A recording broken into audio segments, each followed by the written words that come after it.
నిరాకార బ్రహ్మను ఉపాసన చేసినటువంటి వాడు మోక్షం పొందాడు. అయితే ఇక్కడ మళ్ళీ ఒక విషయాన్ని చెప్పుకోవాలి. నిరాకారానికి ఉపాసన లేదు అనే విషయం గతంలో చాలాసార్లు చెప్పాను నేను. నిరాకారానికి ఉపాసన లేదు. అయినప్పటికీ మరి ఉపాసన అని చెబుతున్నాము అంటే కేవలం మీకు అర్థం కావటం కోసం అని నిరాకారానికి ఉపాసన అనే మాట వాడుతూ ఉన్నాం. మీకందరికీ తెలియటం కోసమే ఆ పదాన్ని మనం వాడుతున్నాం అంతే తప్పించి ఇంకో రకంగా ఏం కాదు. ఉపాసన అనేది సాకారానికి మాత్రమే ఉంటుంది, నిరాకారానికి ఉండదు. సరే, ఇప్పుడు సాకారాన్ని ఉపాసన చేస్తూ ఉన్నాడు అంటే పూజలు, వ్రతాలు, దానాలు, ధర్మాలు, యజ్ఞాలు, యాగాలు, క్రతువులు ఇవన్నీ చేస్తూ ఉన్నాడు. మరి ఇతనికి అప్పుడు పుణ్యం రావాలి కదా, స్వర్గ నరకాలు రావాలి కదా, ఉపాసన చేస్తున్నప్పుడు స్వర్గం రావాలి కదా, ఉత్తమ జన్మలు రావాలి కదా, మరి మోక్షం ఎట్లా వస్తుంది?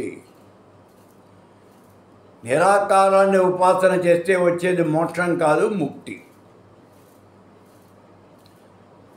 అసలు మామూలుగా మన భాషలో చెప్పాలి అంటే ఈ కర్మలు కనుక చేస్తే అతనికి వచ్చేది స్వర్గం.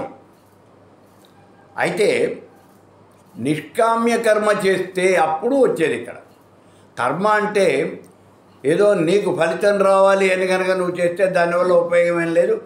ఇందాక మీరు అనుకున్నట్టుగా మరణానంతరం స్వర్గ సుఖాలు అనుభవిస్తాడు, ఆ తర్వాత మళ్ళీ ఉత్తమమైనటువంటి ఉత్తర జన్మలు ఎత్తాడు, అంతే, అంతకన్నా జరగదు.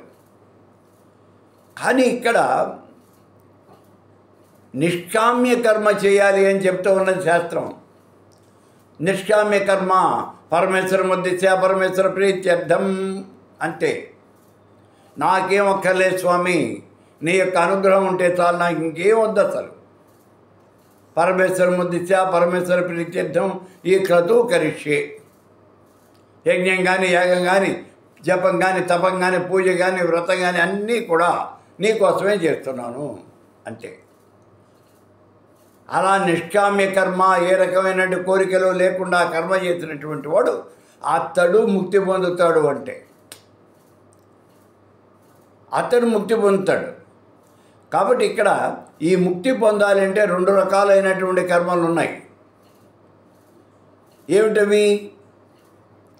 మనకు ఉన్నదంటూ రెండు రకాల ఈ ఆచారాలు అనండి పోని బట్టి రెండు రకాలైనటువంటి ఆచారాలు. ఒకటి వైదికాచారము, రెండోదేమో కౌళాచారం.